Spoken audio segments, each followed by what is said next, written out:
Olá pessoal, aqui estamos mais uma vez para ministrar mais uma aula para vocês, meu aluno da terceira série. Espero que vocês estejam estudando em casa, que esteja tudo bem com vocês. E um assunto importante que nós vamos trabalhar hoje, que trata sobre a civilização romana, parte 1, tá ok? Uma sociedade muito importante, vamos estudar aqui em linhas gerais suas principais características políticas, econômicas, as suas principais fases, tá? Então, esse esquema aqui didático que vocês já conhecem, ele está distribuído conforme o livro de vocês. Então, você que está acompanhando comigo agora, pega o seu livro aí, ó, História 2A, aula 4, Civilização Romana 1, tá ok? Então, assim, a distribuição dos tópicos, conforme você pode observar no seu livro, ela está fiel à forma como está no livro, tá? As origens, a monarquia, a república, tá? Lembrando que essa parte, Civilização Romana 1, ela trata apenas dessas duas fases, mas lembrando aí que são 3 fases, o período da monarquia, o período republicano e o período imperial, que é mais trabalhado na Civilização Romana parte 2, tá ok? Então, olha só, primeiro tópico lá do livro de vocês, você deve acompanhar comigo, trata sobre as origens e o povoamento do território, ou seja, como é que vai se formar, como é que vai se constituir os primeiros povos que habitaram essa região, que depois vão evoluindo, vão se desenvolvendo, até se formar aquela florescente sociedade romana. Olha só, existem 2 formas de a gente explicar esse processo de povoamento, de ocupação da Península Itálica. Primeiro, parte de uma teoria mitológica, de uma teoria lendária, a história dos irmãos Rômulo e Remo, né? De uma forma bem resumida aqui, os irmãos Rômulo e Remo, que foram abandonados às margens do rio Tibre, depois eles foram amamentados por uma loba chamada loba Capitolina, posteriormente eles foram criados, educados pelo pastor Fausto, depois eles retornam para a região onde eles sofreram todas essas injustiças, aí, essa perseguição, vão vingar contra todos aqueles ali que fizeram mal contra eles. E Rômulo e Remo, né, os irmãos, eles têm uma pequena desavença, né, ou uma grande desavença a respeito de onde eles fundariam a cidade de Roma. E diz lá a história, a lenda, a mitologia, que Rômulo ele vai matar o seu irmão Remo e vai fundar a cidade de Roma. Assim, para encurtar a conversa, essa é uma teoria mitológica, mas que é importante a gente destacar aqui para vocês. A outra, que é a que realmente nos interessa, a parte de uma explicação histórica, tá? Porque ela tem evidências historiográficas, arqueológicas, ainda que poucas, mas, né, é aquela que, digamos assim, tem um cunho mais científico. Essa teoria lendária aqui, ó, essa teoria histórica que vocês estão analisando aqui comigo, ela parte do princípio de que o povo romano, ele se originou a partir de uma fusão de povos, ou seja, a partir de uma mistura de povos. Que povos são esses? Os povos autóctones, ou seja, os povos que já habitavam aquela região, entre eles aí destacamos os lígures e os sículos, que já habitavam essa região aí bem antes do século 20 a.C. Posteriormente, tem uma leva de outros povos que vão chegar a essa região, chamados povos indo-europeus, entre eles os povos latinos e os povos sabinos. Posteriormente, mais ali século 8 a.C., vão chegar ali os etruscos, um outro povo para compor a sociedade. E dentro desse mesmo período aí, século 8 a.C., vão chegar os gregos, tá? Os gregos, que é resultado lá das diásporas gregas que está acontecendo na Península Balcânica, uma aula que você já viu aqui comigo. Então, a mistura desses povos aí, os povos autóctones com os povos chamados italiotas, latinos, sabinos, posteriormente os etruscos e os próprios gregos, o conjunto da formação desses povos aí vai dar origem à sociedade romana, tá ok? Aí o livro de vocês continua falando lá sobre a primeira fase da civilização romana, que é o período monárquico, que vai de 753 a 509 a.C. Aí ele destaca a composição social, tá, gente? Observa lá no livro, tá? Composto por patrícios, a elite política e econômica de Roma, portadores de vários privilégios, detentores das melhores terras, ocupavam os principais cargos políticos. Posteriormente vem os clientes, que têm esse nome justamente porque eles são clientes dos plebeus, clientes dos patrícios. Os patrícios, eles acabam, digamos assim,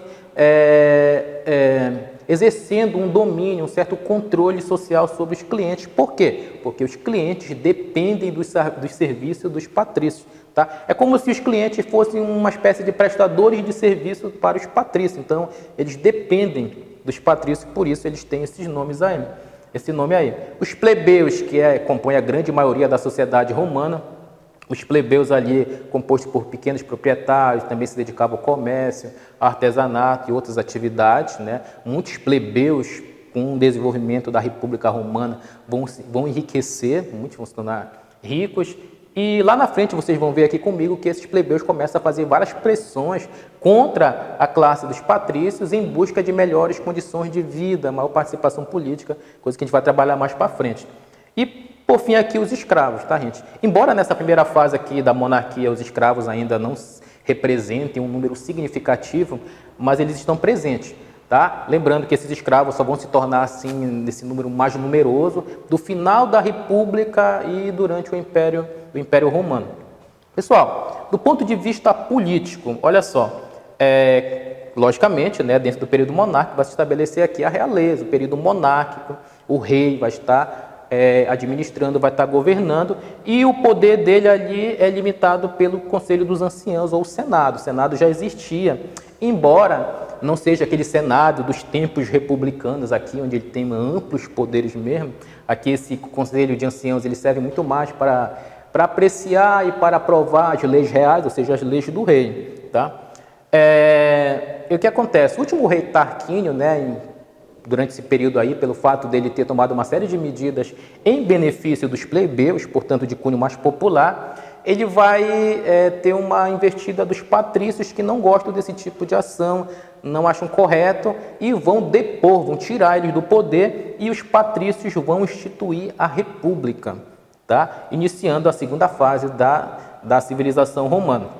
Pessoal, a república é diferente, tá? No período republicano imperam as instituições, tá? Essas instituições aí compostas pelos cidadãos romanos são elas que exercem muito poder, tá ok? Então assim, dentre essas instituições, eu destaquei lá, que está contando lá no livro de vocês, tá? Aqui eu estou apenas destacando os 3 tipos, mas você pode dar uma lida bem bacana lá. Pessoal, o Senado aqui é uma instituição muito poderosa, tá?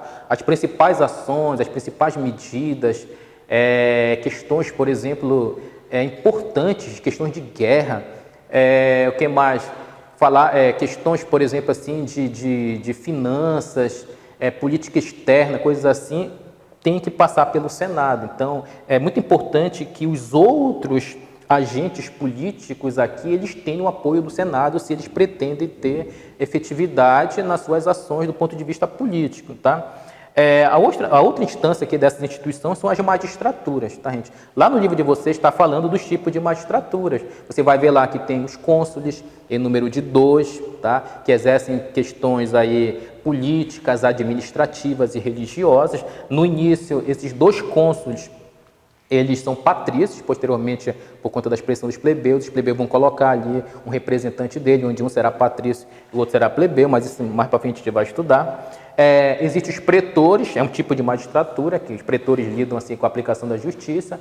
Existem os questores, que lidam com a questão dos tributos, das finanças. Existem os censores, que fazem o recenseamento da população, uma espécie de levantamento social, usando como critério a renda, tá? A renda de cada classe social, você vai ver no livro de vocês. E tem também outro tipo de magistratura, são os edis. Os edis são administradores locais, né? Dada o imenso tamanho, né? A imensa dimensão territorial da República Romana, né? Ele vai colocar ali os edis, que são administradores locais, como se fossem assim, os nossos prefeitos aqui no Brasil, tá?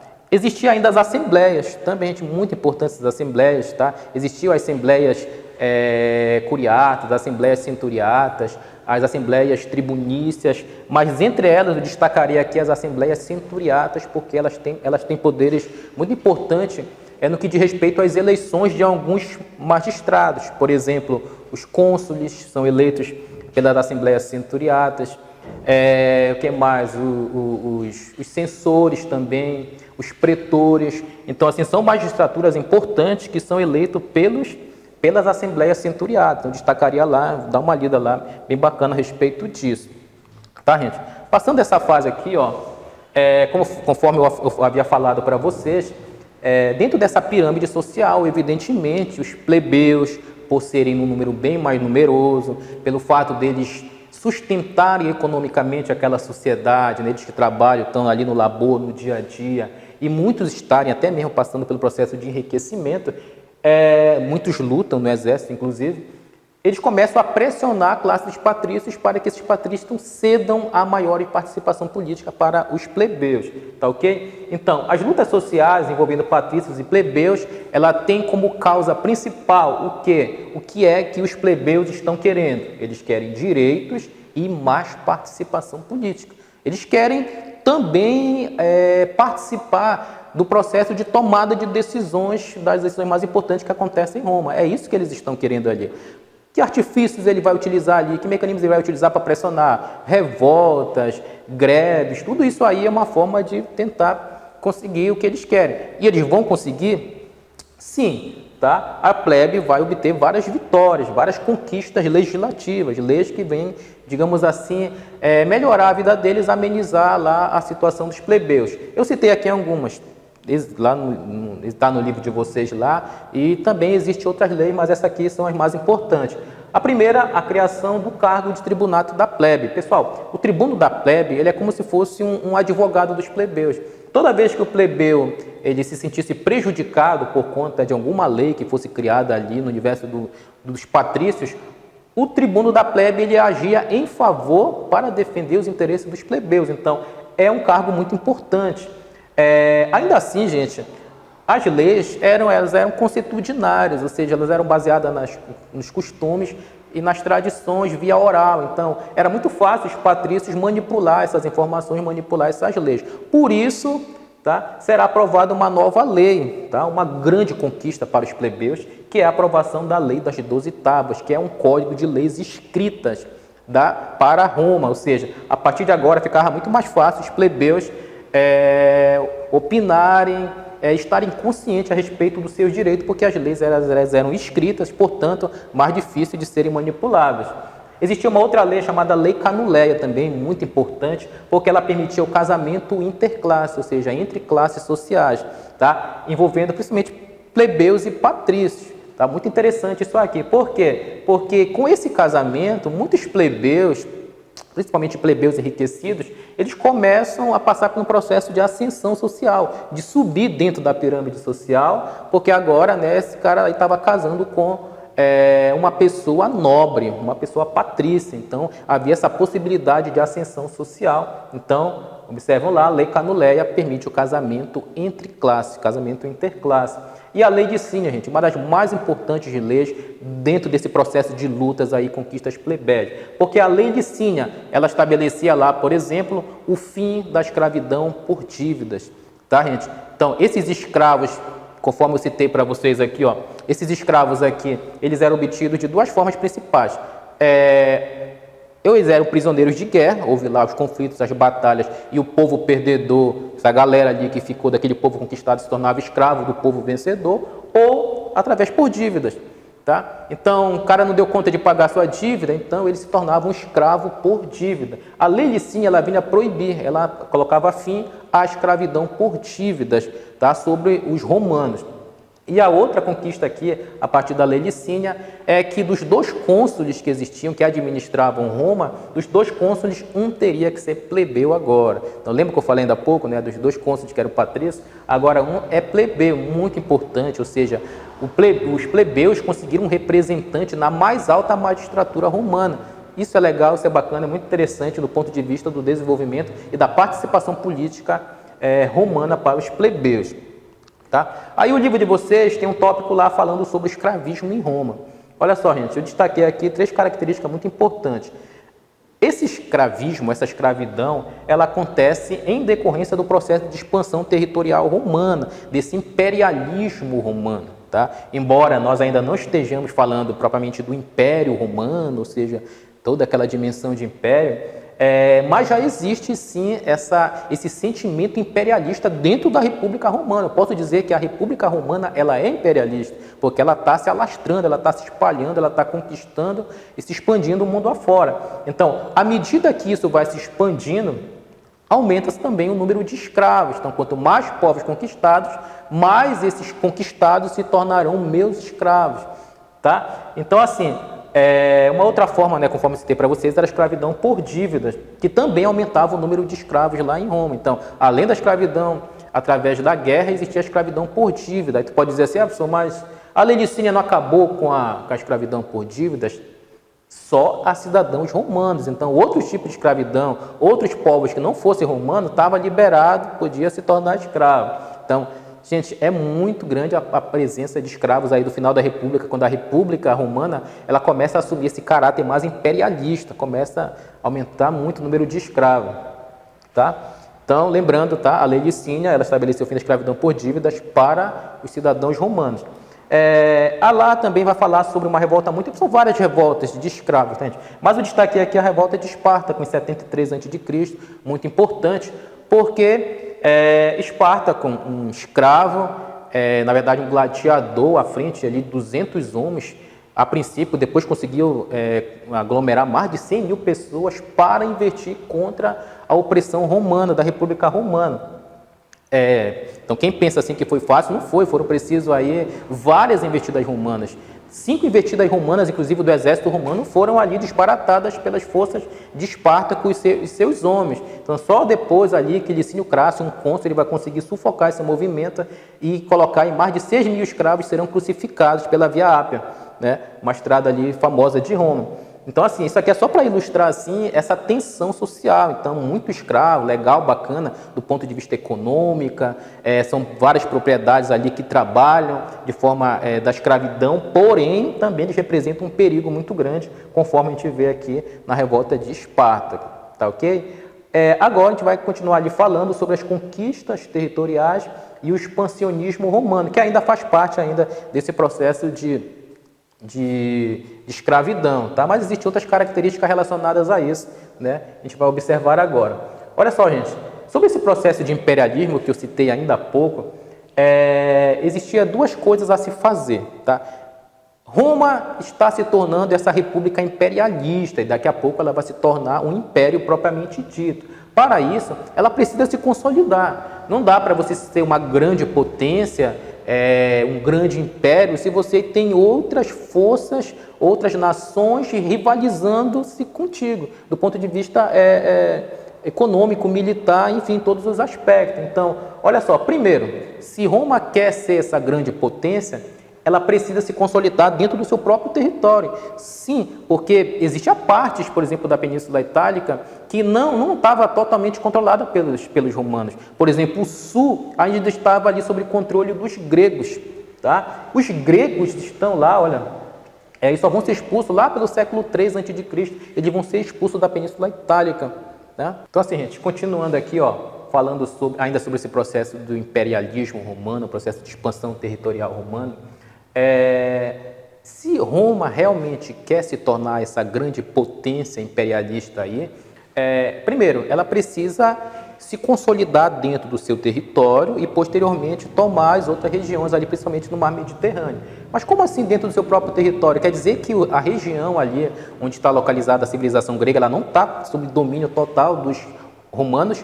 Não. Por exemplo, a parte sul ali, ela está ainda sob o controle dos gregos, tá? Esses gregos ali, fruto daquela diáspora grega. Eles só serão expulsos dentro desse processo no século III a.C. Então, ela primeiro precisa ali expulsar os gregos e consolidar o seu poder dentro da Península Itálica. Posteriormente, sim, ele precisa iniciar esse processo de domínio, monopólio e controle sobre o Mediterrâneo, sobre o Mar Mediterrâneo. Para isso, gente, existe um outro, digamos assim, um obstáculo muito grande a ser vencido, que é Cartago. Cartago é uma região que fica ali no norte da África e é uma região assim que precisa ser respeitada, tem um poderio militar, econômico, político muito forte, uma antiga colônia fenícia ali que exerce controle muito forte sobre o Mediterrâneo. E assim, como eu falei, né, ainda há pouco, não dá para você ser uma potência imperialista se você tem um outro ali rivalizando-se de poder, em termos de poder contigo. Essa rivalidade aqui entre Roma e Cartago, representado nas chamadas de Guerras Púnicas, o nome desses conflitos aí entre Roma e Cartago são as Guerras Púnicas, ela é muito bem sintetizada ali na frase de um senador romano chamado Catão, que ele fazia discursos assim muito eloquentes lá dentro do Senado romano, e no final dos seus discursos ele sempre terminava com a frase: Cartago deve ser destruída, porque ele entendia assim, Roma não pode ter uma outra ali, uma outra nação rivalizando com ela, e Cartago precisa ser destruída, e é o que realmente vai acontecer. O que é que a gente aprende com esse conflito aqui, tá, gente? Roma, logicamente, vai conseguir vencer os cartagineses, mas, além disso, quais são as consequências? Isso que interessa para nós, gente. Assim, Roma se consolida dentro do Mediterrâneo, isso abre caminho para a implantação do Império Romano, mesmo propriamente dita. Existem classes sociais que vão se beneficiar muito com essas batalhas. Por exemplo, os patrícios que já eram ricos, eles vão se tornar proprietários de muitas propriedades a partir dessa expansão. O que a gente pode destacar também aí? O desenvolvimento, o surgimento de uma classe social muito importante, que é os cavaleiros da ordem equestre, também ali cavaleiros que se destacam durante esse processo de batalhas. O grande crescimento ali do número de escravos, então esses escravos ali presentes é importante para Roma, e como consequência disso a gente tem muitos escravos, inclusive tirando o emprego de pessoas livres, e essas pessoas livres ali vão ter que encontrar outros meios de sobrevivência. Um intercâmbio cultural natural dentro desse processo de expansão, então você influencia os outros povos, esses povos acabam te influenciando, então isso é outra questão ali que precisa ser destacada. E a própria crise, tá, gente? Então, a crise da República também é resultado desse processo de expansão. Mas por quê? Porque assim, muitas classes sociais começam a enriquecer, começam a surgir outras classes, como, por exemplo, a dos ordens de cavaleiros equestres, como eu citei para vocês. Há um processo de militarização da política, muitos generais começam, digamos assim, a ser muito prestigiados por conta dessas guerras. Não é à toa que durante o Império Romano esses generais ocupam figura central de protagonismo dentro desse processo do Império Romano, tá? E assim, gente, essa é a nossa aula de hoje, né? A gente fez aqui um rápido balanço, né, sobre as principais características da civilização romana, tá? Espero que fique tudo bem com vocês aí e até a próxima.